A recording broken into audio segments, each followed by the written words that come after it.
Avant de devenir le guide des Hobbits, Gandalf fut un esprit venu d'un autre monde. Aujourd'hui, on découvre ses vraies origines.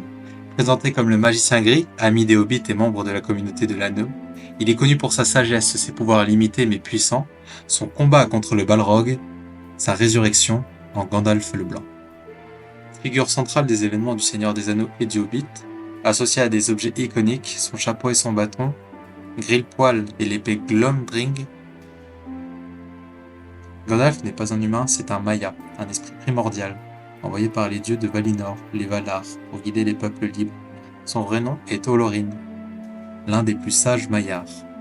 Il vivait jadis à Valinor, auprès de Manwë, Vadar et même Nienna, dont il a appris la compassion.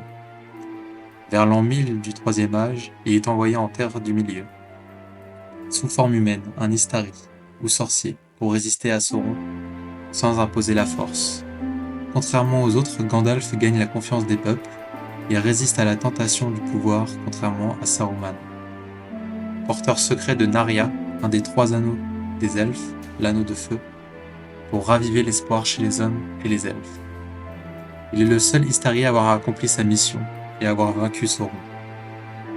Tolkien disait qu'il était un personnage de son propre univers. Il aimerait être Gandalf. Gandalf le Gris meurt en affrontant le Balrog dans la Moria et revient transformé en Gandalf le Blanc, supérieur à Saruman. Il devient chef du Conseil Blanc et mène la résistance contre Sauron. Après la chute de Sauron, il quitte la Terre du Milieu pour retourner à Valinor avec les elfes et les porteurs d'anneaux. Son héritage, il laisse derrière lui un symbole d'espoir, de sagesse et de sacrifice discret. Il représente la lumière intérieure face à l'ombre, l'inspiration plus que le pouvoir. Une figure christique pour certains lecteurs et un mentor spirituel pour d'autres. Et vous, saviez-vous que Gandalf est en réalité un esprit céleste? Quel autre personnage devions-nous explorer ensuite?